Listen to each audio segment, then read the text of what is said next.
तो चलिए दोस्तों, जितने भी छात्र एग्जाम देने वाले हैं यूपी बोर्ड से, यहाँ पे 27 फरवरी को आप सभी का विज्ञान का पेपर है। वायरल पेपर हम लोग लेकर आए हैं। वीडियो को अंत तक सभी देखना, एक एक प्रश्न यहाँ पे आप सभी के एग्जाम्स में छपने वाले हैं, ठीक है।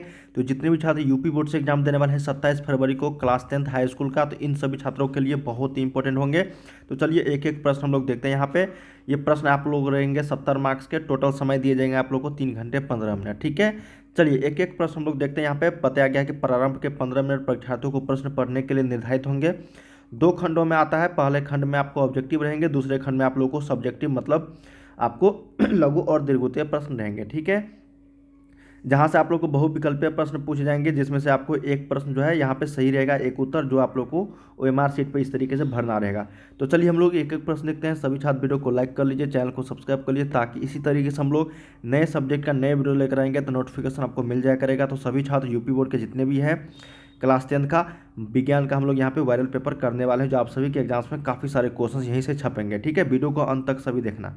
चलिए पहला प्रश्न देखते हैं, अंत तक सभी देखना है। फिर से बता रहा हूँ, बहुत ही शानदार प्रश्न है ये सारे। देखिए पहला प्रश्न है कि सामान्य स्वस्थ आंख के लिए दूर बिंदु जो होता है कितना होता है। बहुत ही शानदार प्रश्न है। कहा गया है दूर बिंदु, ठीक है। अगर निम्नतम बिंदु पूछा जाता तो ये 25 सेंटीमीटर होता है। ये क्या है, निम्नतम आपका, मैं आपको बता दूं फिर से।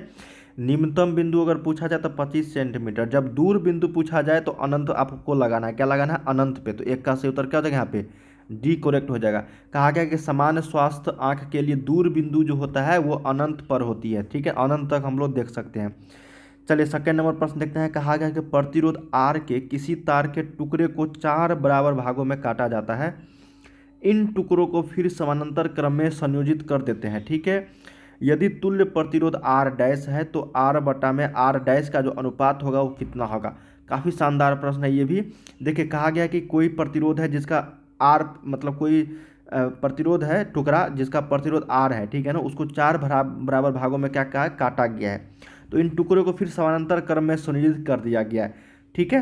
तो हम लोग क्या करेंगे यहाँ पर, और उसका तुल्य प्रतिरोध आर आया, समझ में आ रही ना। तो उसका आप लोगों से आर बटा में आर डैश का अनुपात पूछा गया। सबसे पहले हम लोग इसका क्या करेंगे, समानांतर क्रम में निकालेंगे। 1 बटा में आर प्लस 1 बटा में आर प्लस 1 बटा में आर, 4 है ना, फिर 1 बटा में आर। फिर बोला गया है कि 4 बराबर भागों में इसको काट दिया गया है। तो क्या होगा इसका आंसर, याद रखिएगा 1 बटा में 16 हो जाएगा। क्या हो जाएगा, 1 बटा में 16 हो जाएगा, ठीक है। जब भी इस तरह के प्रश्न आप लोगों से पूछा जाए, आप लोग क्या करना, जब भी 4 बराबर भागों में या फिर 5 बराबर, अगर 5 बराबर भागों में काटा जाता तो 1/25 हो जाता, ठीक है। 3 बराबर भागों में काटा जाता तो 1/9 हो जाता। अगर 4 बराबर भागों में काटा गया है और 4 प्रतिरोध भी है, यहाँ पे बोला गया है प्रतिरोध आर के, तो ये 1/16 हो जाएगा। इसको आप लोग ध्यान में रखना। 2 का सही उत्तर डी हो जाएगा। काफ़ी इंपॉर्टेंट क्वेश्चन था, पूछा गया था। चलिए थर्ड नंबर प्रश्न देखते हैं। कहा गया कि 20 सेंटीमीटर फोकस दूरी वाले उत्तल दर्पण के सामने, ठीक है, 20 सेंटीमीटर की दूरी पर स्थित वस्तु का प्रतिबिंब जो है बनता है।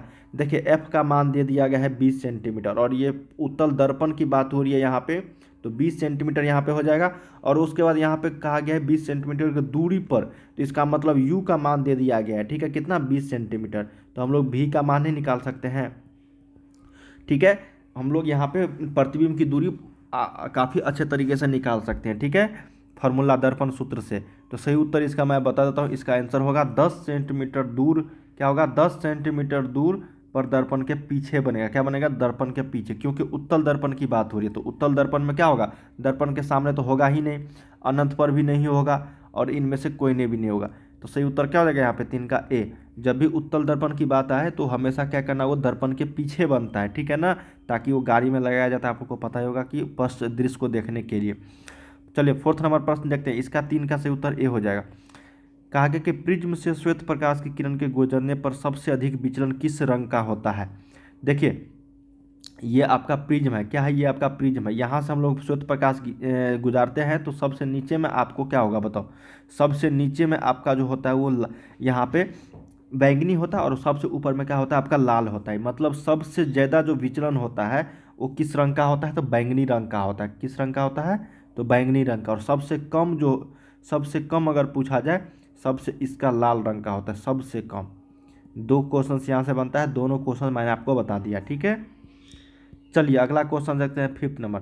कहा गया है कि विद्युत जनित्र में रूपांतरण होता है। देखिए विद्युत जनित्र में रूपांतरण की अगर बात करेंगे हम लोग, तो ये हो जाएगा यांत्रिक ऊर्जा को विद्युत ऊर्जा में। क्या हो जाएगा, यांत्रिक ऊर्जा को विद्युत ऊर्जा में जो है विद्युत जनित रूपांतरण करता है।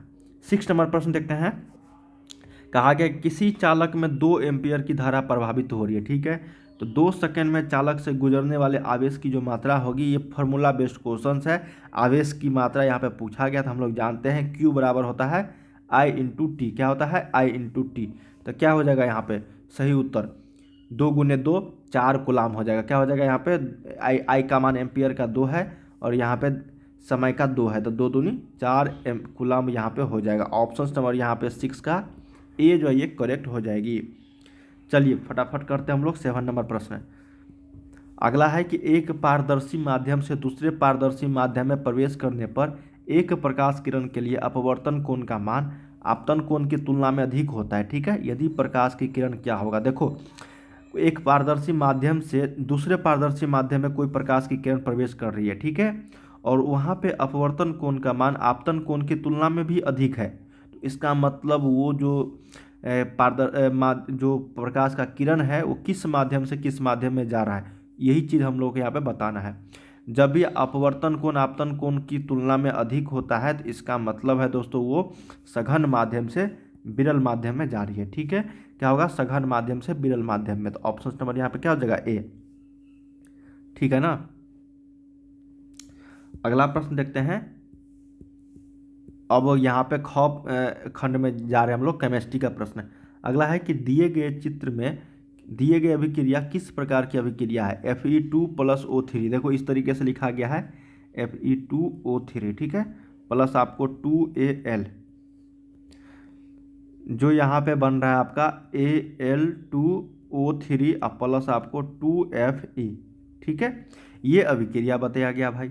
देखो ये अलग अलग यहाँ पे, और ये क्या हो गया, इसमें जुट गया है, Al2O3 हो गया है और यहाँ पे Fe जो है ए अलग हो गया है, ठीक है, दोनों बैलेंस है। तो इस अभिक्रिया को हम लोग बोलते हैं विस्थापन अभिक्रिया। क्या बोलते हैं, विस्थापित हो गया था। 8 का सही उत्तर डी करेक्ट हो जाएगा। 9 नंबर है कि निम्नलिखित में से कौन सी धातु की उष्मा की कुचालक है। देखिए उष्मा जो कुचालक है यहाँ पे ये हो जाएगा सीसा। क्या हो जाएगा यहाँ पे, सीसा, लेड, पीबी जो है ये आपका उष्मा जो है कुचालक होता है, ठीक है। और बाकी सारे आपको क्या है, धातु का सुचालक है। समझ में आ रही ना, ये भी सुचालक है, आपका धातु है, ये सारे ये भी आपको सुचालक होता है, ठीक है। और पारा तो होता ही है क्योंकि हम लोग जानते होंगे। अगला है कि क्षारीय धातु क्या है। देखिए क्षारीय धातु की अगर बात करेंगे हम लोग तो ये हो जाएगा आपका लिथियम, सोडियम और यहाँ पे पोटेशियम। तो सही उत्तर यहाँ पे 11 का बी, यही आपका क्षारीय धातु है। रासायनिक समीकरण ये किस तरह का समीकरण है, देखो BaCl2 है, H2SO4 है और ये बनता है आपका BaSO4 और उसके बाद यहाँ पे H2HCl। मतलब ये देखो ये BaSO4 में और H2 और Cl2 जो है ये अलग आ गया है, ठीक है। तो इस तरह के अभिक्रिया को हम लोग क्या बोलेंगे, देखिए इस तरह के अभिक्रिया को हम लोग बोलेंगे अवक्षेपण अभिक्रिया। क्या बोलेंगे, अवक्षेपण अभिक्रिया। तो 12 का सी। चलिए 13 नंबर प्रश्न देखते हैं। कहा गया है कि 1 बिलियन नीले लिटमस पत्र को लाल कर देता है तो इसका pH मान कितना होगा। देखिए 1 बिलियन नीले लिटमस पत्र को लाल करता है तो इसका pH मान जो होगा वो होगा आपका 6। क्या होगा यहाँ पे 6 होगा। तो ऑप्शन नंबर ए करेक्ट हो जाएगा, ठीक है। जो क्षारीय कहलाता है, क्या कहलाता है, सॉरी लाल कहलाता है, अम्ल कहलाता है, अम्ल। अम्ल का जो pH मान होता है वो 7 से हमेशा क्या होता है, कम होता है। क्या होता है, 7 से कम होता है, ठीक है। और 7 से ज़्यादा जो होता है वो आपका क्षारीय होता है। ये हो गया अम्ल और ये होगा आपका क्षारीय, ठीक है। तो यहाँ पे अम्ल पूछा गया है क्योंकि अम्ल जो है नीले लिटमस पत्र को लाल करता है, तो यहाँ पे 6 करेक्ट हो जाएगी। अगला है कि मनुष्य में एक ब्रिक, देखो यहाँ पे छूट गया है कि मनुष्य में ब्रिक जो है यहाँ पे किडनी की बात हो रही है, ठीक है। किडनी एक तंत्र का भाग है, ठीक है, जो संबंधित है उत्सर्जन से। किससे है, उत्सर्जन से। मनुष्य में ब्रिक एक तंत्र का भाग है जो संबंधित है उत्सर्जन से। तो 14 का सही उत्तर सी।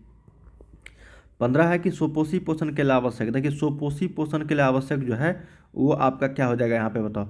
सुपोषी पोषण के लिए आवश्यक क्या होगा, कार्बन डाइऑक्साइड तथा जल, क्लोरोफिल, सूर्य का प्रकाश। जो खुद से भोजन बनाता है दोस्तों यहाँ पे क्या हो जाएगा, उपरोक्त सभी हो जाएगा। क्या हो जाएगा, उपरोक्त सभी। तो ऑप्शन नंबर 15 का आपका डी जो है ये करेक्ट हो जाएगा। क्या हो जाएगा यहाँ पे, डी करेक्ट हो जाएगी, ठीक है।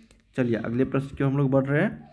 16 नंबर कहा गया है कि निम्नलिखित में से कौन ऊर्जा का सिक्का या मुद्रा के रूप में जाना जाता है। देखिए ऊर्जा का सिक्का या फिर ऊर्जा गिरी जो हम लोग बोलते हैं वो एटीपी को बोलते हैं। क्या बोलते हैं? एटीपी को। तो 16 का से उत्तर बी के साथ चलेंगे।